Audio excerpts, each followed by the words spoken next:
Hi guys, praise the Lord, hallelujah. सभी को जय मसीह की। परमेश्वर की महिमा हो। प्रभु यीशु मसीह महान है।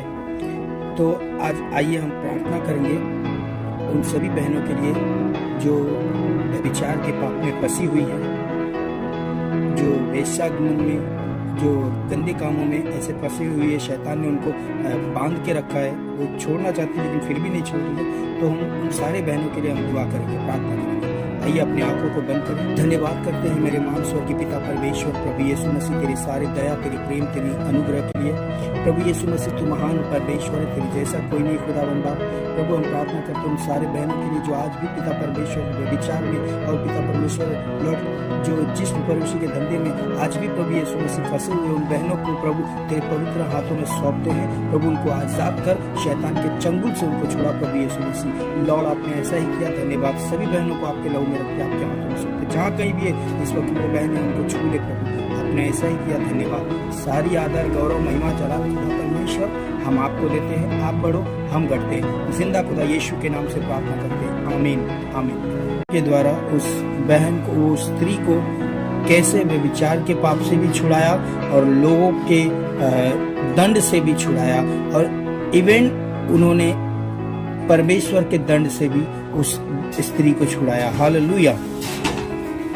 तो आइए देखते हैं, एक वचन को मैं पढ़ता हूँ। यूहन्ना का 8 अध्याय उसका 1 वचन से लेकर 11 वचन तक मैं पढ़ता हूँ। किंतु यीशु जैतून के पहाड़ पर गए।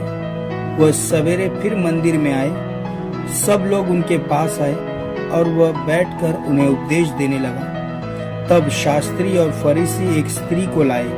यह स्त्री व्यभिचार में पकड़ी गई थी। उन्होंने उसको बीच में खड़ा किया और यीशु से कहा, हे गुरु, ये स्त्री व्यभिचार करते हुए पकड़ी गई है। धर्म व्यवस्था में मूसा ने हमें आज्ञा दी है कि हम ऐसी स्त्रियों पर पथरवाह करें। आप इस स्त्री के विषय में क्या कहते हैं? उन्होंने यीशु को परखने के लिए ये बात कही थी ताकि यीशु पर दोष लगाने के लिए कोई बात पाए। परंतु यीशु झुककर उंगली से भूमि पर लिखने लगे। जब वे यीशु से पूछते ही रहे, तब यीशु ने सीधे होकर उनसे कहा, तुम में जो निष्पाप हो। हालेलुया। प्रभु ने क्या कहा सुनिए। तुम में जो निष्पाप हो वही सबसे पहले इस स्त्री को पत्थर मारे। वह फिर झुककर भूमि पर उंगली से लिखने लगा। जब उन्होंने यीशु की ये बातें सुनी, तब बड़ों से लेकर छोटे तक एक एक करके सब चले गए। यीशु अकेले रह गए और स्त्री वहीं बीच में खड़ी रही।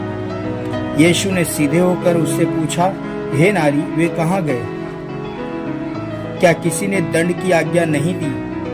उसने कहा, हे प्रभु, किसी ने आज्ञा नहीं दी। यीशु ने कहा, मैं भी तुझे दंड की आज्ञा नहीं देता। जाओ और फिर पाप ना करना। Hallelujah hallelujah.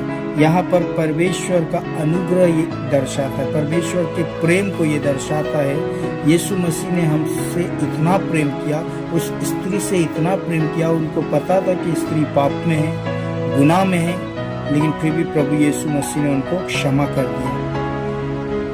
तो बाइबल बताती है कि प्रभु यीशु मसीह, लोगों का नजरिया हमें देखने का कुछ भी हो, लेकिन यीशु मसीह का नजरिया बहुत अलग है। अगर हम किसी के ऊपर एक उंगली उठाते हैं तो याद रखिए 3 उंगली आप पर उठता है। हालेलुया। यीशु मसीह ने हमसे प्रेम किया। जिस तरह प्रभु यीशु मसीह स्त्री को लोगों से बचाया, उसके गुनाह से बचाया, उसके पाप से बचाया,